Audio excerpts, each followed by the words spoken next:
I gave my stepmom the perfect Mother's Day gift, then watched her face as she realized what it really meant. When my dad married Cassandra, I was 11. Mom had been gone for 13 months.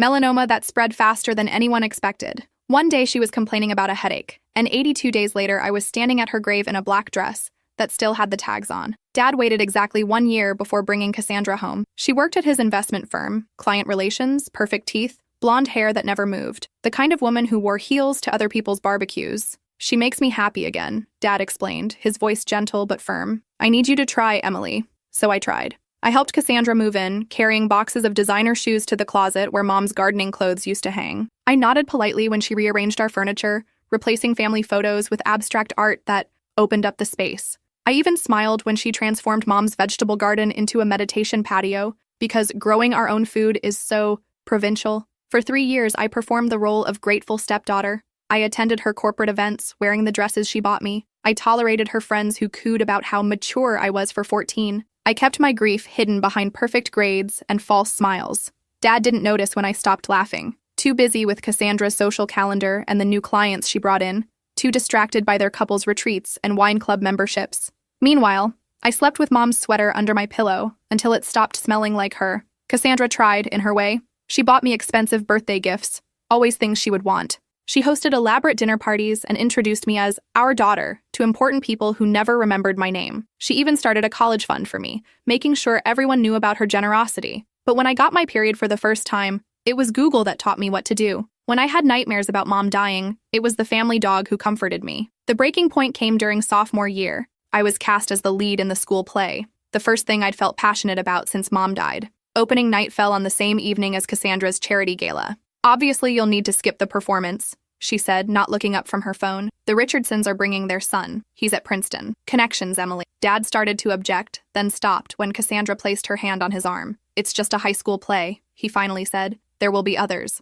I went to my room and pulled out the antique jewelry box Mom had left me. Inside was her wedding ring, a lock of my baby hair, and a journal I'd never opened, too afraid of confronting her final thoughts. That night, through tears, I read it cover to cover. Most of it was what you'd expect. Her hopes for my future, memories she cherished, advice she wouldn't be able to give in person. But the last entry, dated 2 weeks before she died, was different. If you're reading this, Emily, I need you to know about the safe deposit box. The key is taped inside this cover. What you find there will change everything. I'm so sorry. The key was small and silver, with the bank's name etched into it. The next day, I skipped school and went to First National. The manager recognized me. Mom's family had banked there for generations. Your mother said you'd come eventually, he said, leading me to the vault. Inside the box was a USB drive, several folders of documents, and a letter addressed to me in Mom's handwriting. My dearest Emily, it began. By now, Cassandra has probably worked her way into your lives completely. I've known about her for years. I read the entire letter twice,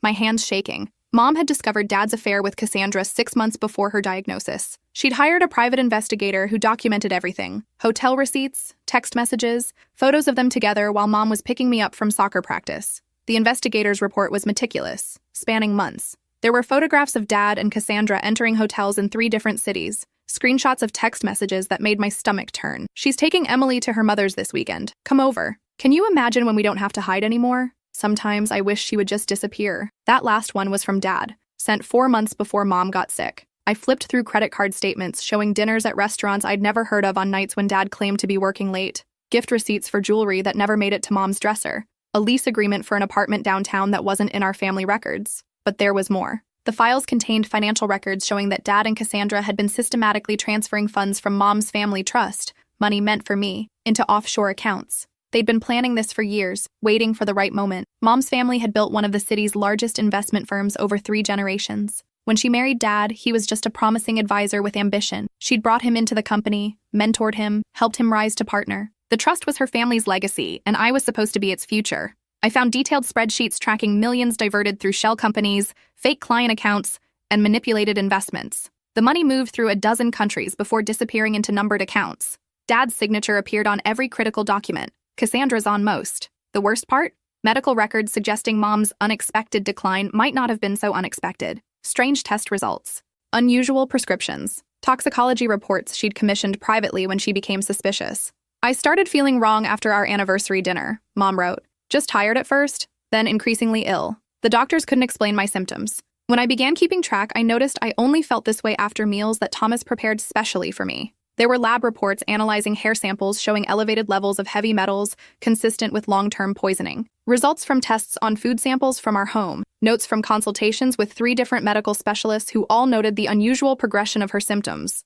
I can't prove anything, Mom wrote, and by the time you read this, it won't matter for me. But I couldn't leave you unprotected. The final page of her letter detailed her counterplan. A second, secret trust she'd established in my name. The house and business I thought Dad controlled. Technically mine when I turned 18. Mom had changed her will 2 weeks before she died, working with lawyers Dad didn't know existed. I've made sure that what's rightfully yours remains yours, she wrote. The trustees will contact you on your 18th birthday automatically, but if you find this letter sooner, you can reach them using the information in the enclosed envelope. They're ready whenever you are. I sat in the bank's private room for hours, absorbing everything. When I finally emerged, I was different. The grief and confusion that had defined me for 3 years had crystallized into something harder, something focused. I didn't confront Dad immediately. I didn't run away or call the police. I did something more frightening. I became the perfect daughter. For the next 2 years, I performed flawlessly. I excelled in school, joined the clubs Cassandra suggested, attended every mind-numbing corporate function. I wore the right clothes, said the right things,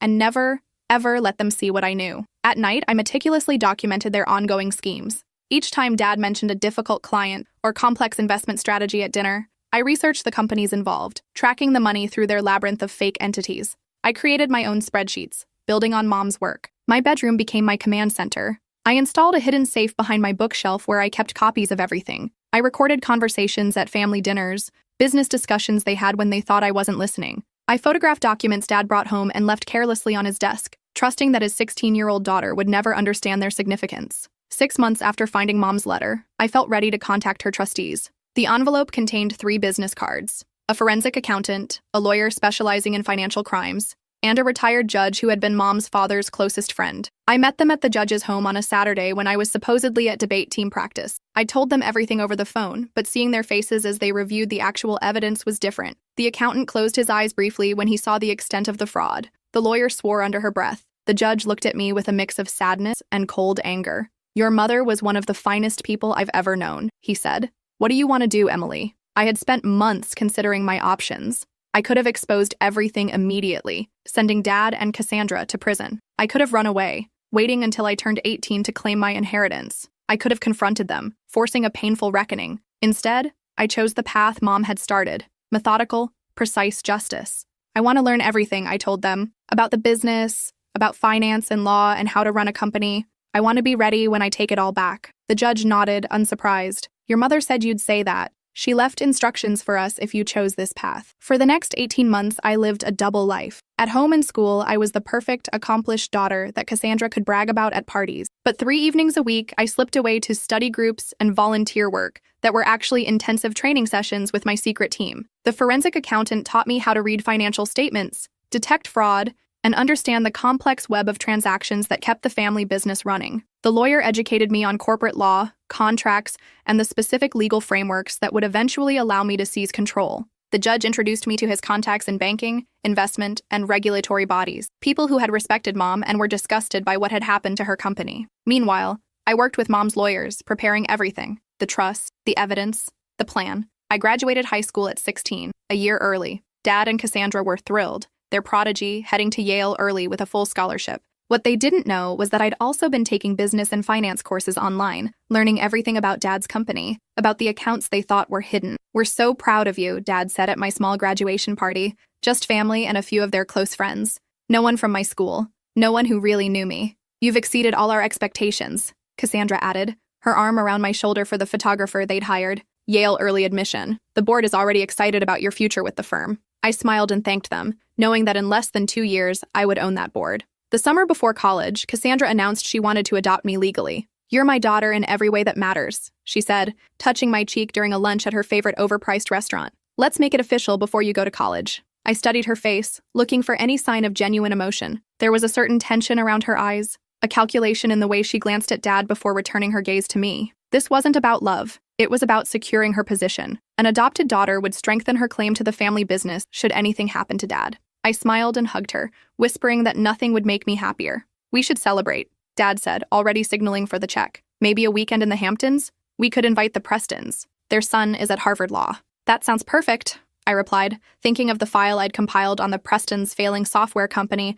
and the mysterious infusion of cash it had received from one of Dad's shell corporations last year. That night I called an emergency meeting with my trustees. We gathered in the judge's book-lined study after I told Dad and Cassandra I was spending the night with a friend to celebrate graduation. They want me to sign adoption papers, I explained. I need to know if that affects our plan. The lawyer spread documents across the mahogany table. Actually, this could work in our favor. The adoption process requires financial disclosures. We'll get an updated picture of their assets. And it changes nothing about your mother's trust. That's ironclad. How close are we? I asked. The accountant adjusted his glasses. We've documented 67% of the missing funds, traced them through 4 countries to accounts we can identify. It's more than enough for criminal charges. And the evidence about your mother's illness? The judge asked gently. This was the hardest part for me. The possibility that Dad had not just betrayed Mom, but actively poisoned her. The medical experts we'd consulted couldn't definitively prove murder, but the pattern was suspicious enough for an investigation. We keep that separate for now, I decided. One battle at a time. As I prepared to leave, the judge handed me a small wrapped package. Your mother left this with specific instructions to be given to you when you were ready to move forward. Inside was a vintage Mont Blanc pen that had belonged to my grandfather. She used this to sign her first major acquisition, the judge explained. Said she wanted you to have it when you were ready to take back what's yours. I carried that pen with me everywhere after that night. A talisman, a promise. 2 weeks later, Mother's Day arrived. Cassandra had always made a big production of it. Expensive brunches, professional photographers to document her mother-daughter bond for social media. This year, she'd planned a garden party for 30 of their closest friends. The adoption announcement would be the centerpiece. I spent the week before carefully preparing my gift, working late into the night in my room, compiling documents, organizing evidence, crafting the perfect presentation. The irony wasn't lost on me. This was the most thoughtful gift I'd ever created for her. The morning of the party dawned sunny and mild. Perfect weather for Cassandra's carefully orchestrated event. The caterers arrived at 7, followed by florists, event planners, and a small army of staff transforming our backyard into an elegant venue that looked nothing like the wild garden Mom had loved. I found Cassandra in her dressing room, surrounded by rejected outfit options. What do you think? She asked, holding up 2 nearly identical cream-colored dresses. The Dior or the Chanel? The Chanel, I said, noticing how she immediately set aside the Dior I'd selected. I have something special for you, I told her, handing her an elegantly wrapped box with a silver bow. Oh, you didn't have to, she said, her surprise seeming almost genuine. We both knew I'd never given her a Mother's Day gift before. I wanted to, for today's announcement. She set the box aside. I'll open it later during the party. More special that way. I'd rather you open it now, I insisted. It's personal. Something in my tone made her pause. She studied my face, then reached for the box. Inside was a custom-bound book. On the cover, embossed in gold, A Daughter's Gratitude. Oh, Emily, she breathed, clearly expecting a collection of sentimental photos and tributes. Her hands trembled slightly as she opened it. The first page showed a picture of Mom, smiling from before she got sick. What is this? She asked, her voice tight. Keep going, I said gently. It gets better. Page by page, the book told the story Mom had left me. Hotel receipts, bank statements, medical reports, each carefully annotated in my neat handwriting. I watched her face transform as she turned each page, confusion giving way to shock, then anger, then fear. By the time she reached the section on the diverted trust funds, her makeup had started to run from the sweat beading on her forehead. This is absurd, she whispered, but kept turning pages, unable to stop. In the final section, details of the restructured trust,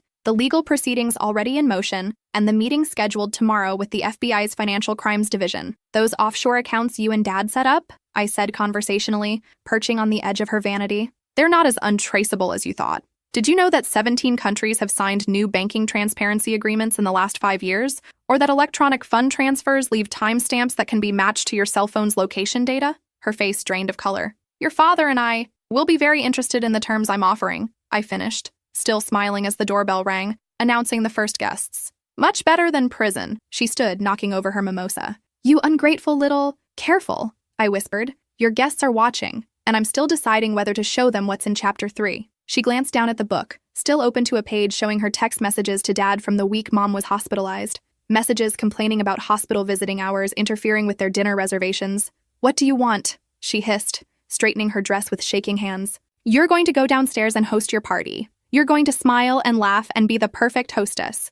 And tomorrow morning at 9, you and Dad will meet me at Judge Henderson's office to discuss terms for your continued freedom. Her eyes darted around the room, perhaps looking for a way out, finding none. This is blackmail. No, I corrected her. This is justice. With a touch of mercy if you earn it. I moved toward the door. You have 30 seconds to fix your makeup. People are waiting. The party lasted 3 excruciating hours. Cassandra maintained her composure through trembling hands and a fixed smile that never reached her eyes. I played the adoring daughter perfectly, toasting her influence on my life, watching her flinch at each double meaning only we understood. Emily has been such a blessing, Cassandra told Mrs. Henderson, the judge's wife. I couldn't love her more if she were my own blood. And Cassandra has taught me so much, I added, meeting her gaze steadily, about loyalty, about consequences.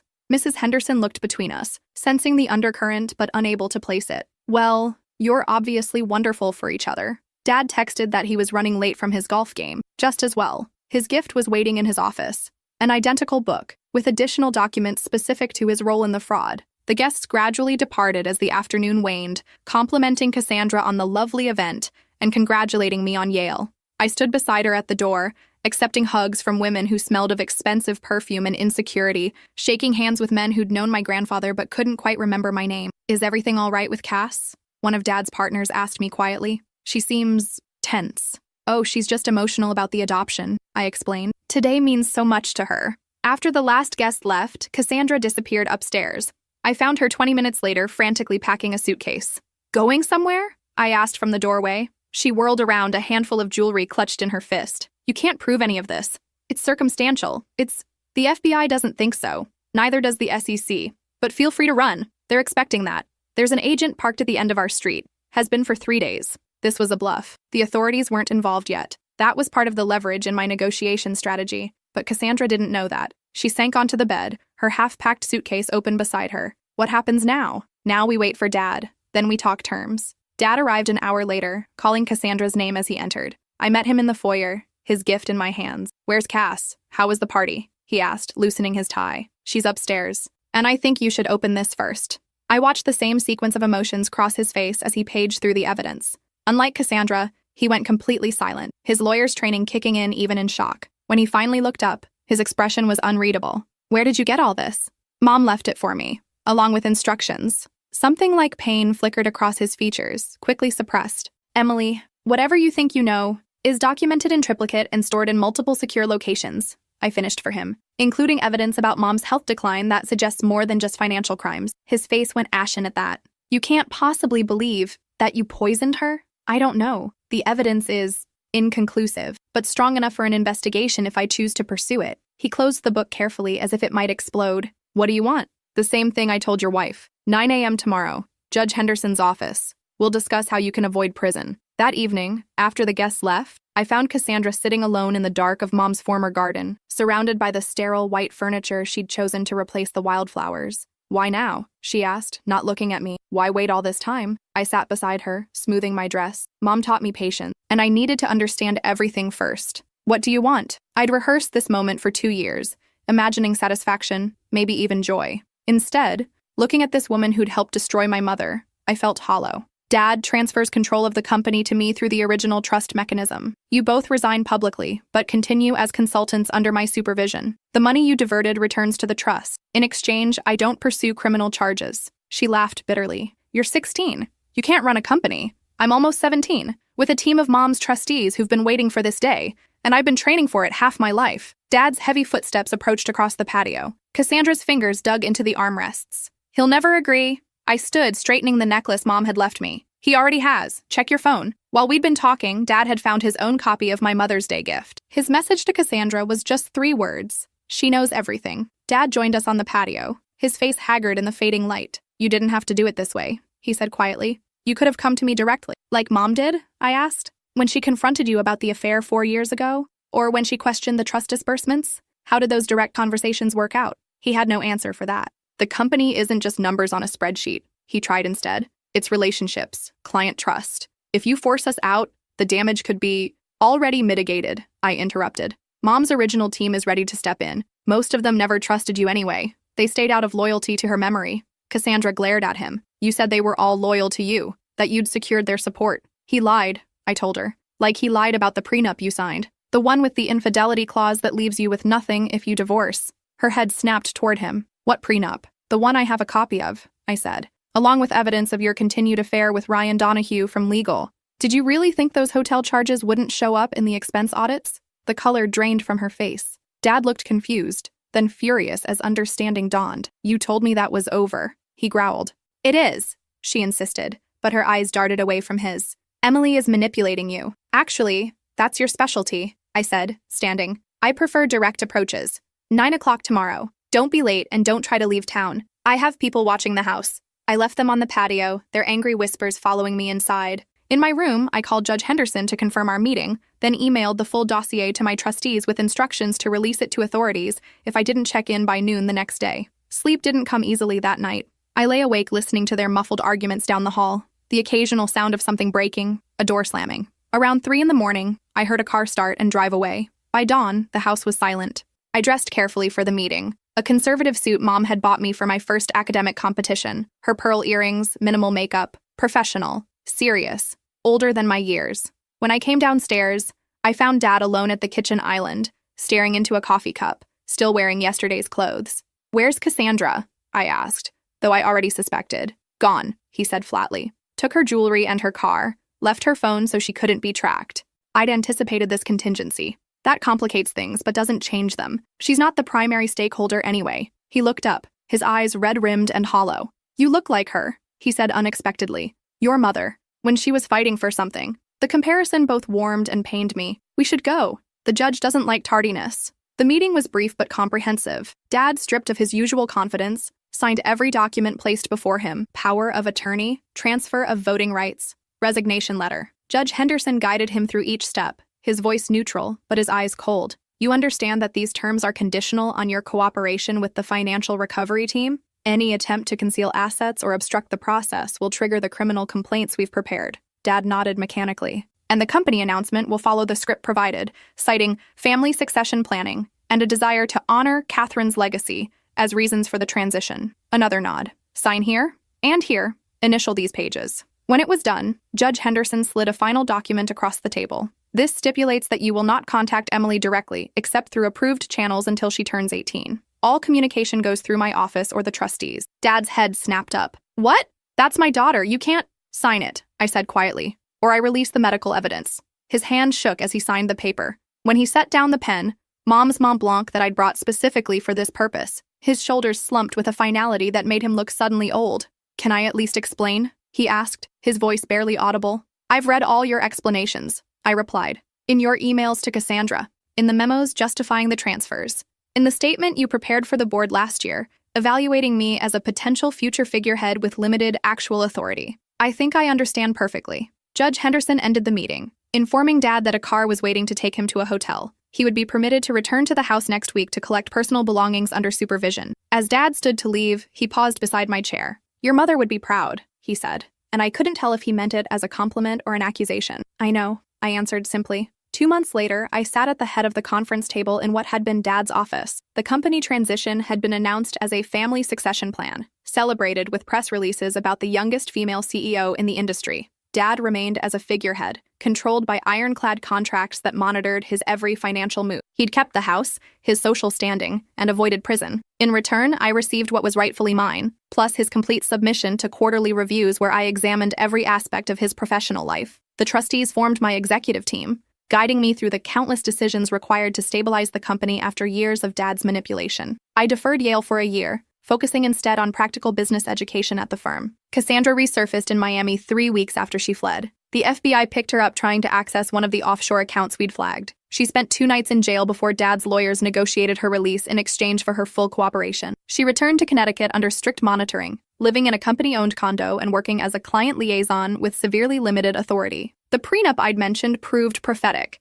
Dad filed for divorce citing abandonment and infidelity, leaving her with only what the separation agreement we'd crafted allowed. She fought it initially, threatening to expose the company's fraud, until my lawyers reminded her that she'd be the first target of any investigation. It wasn't justice for Mom, nothing could be, but it was the beginning of something she'd wanted for me: control of my own future, protection of the legacy she'd built, accountability for those who had betrayed her. The search for definitive proof about Mom's illness continued quietly. I hired specialists to re-examine tissue samples the hospital had preserved, ordered new tests on items from her vanity that I'd kept untouched, interviewed medical staff who had treated her. The results remained frustratingly inconclusive. Suspicious patterns, but no smoking gun. Dad maintained his innocence on that front, even in private meetings with his attorneys where he admitted to everything else. The cancer was real, he insisted.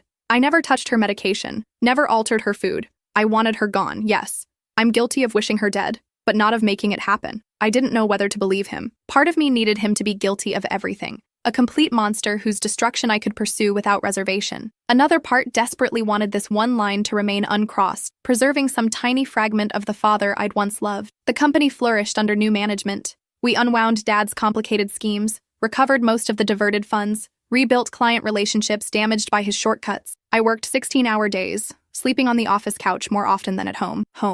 The house no longer felt like one. I sold it 6 months after taking control, moving into a downtown apartment within walking distance of the office. Dad relocated to a smaller house in the suburbs, stripped of his country club memberships and most of his social circle, when the carefully worded but transparent company statement made it clear he'd been forced out. Last week, I visited Mom's grave for the first time since reading her letter. I did what you asked, I told her, placing wildflowers against the stone. The company is safe. Your legacy is protected. I wish you could see it. As I turned to leave, I noticed a familiar figure watching from a distance, Cassandra, clutching a small bouquet of her own. Our eyes met across the cemetery. She didn't approach but nodded once before walking away. Some lessons take years to teach. Some gifts keep giving long after they're open. Every Mother's Day since then, I send Cassandra the same thing, a single photograph of Mom, smiling in her garden, with a note that reads, "Thinking of you today." She never responds, but I know she understands. It's the only language we have left. And it says everything that matters.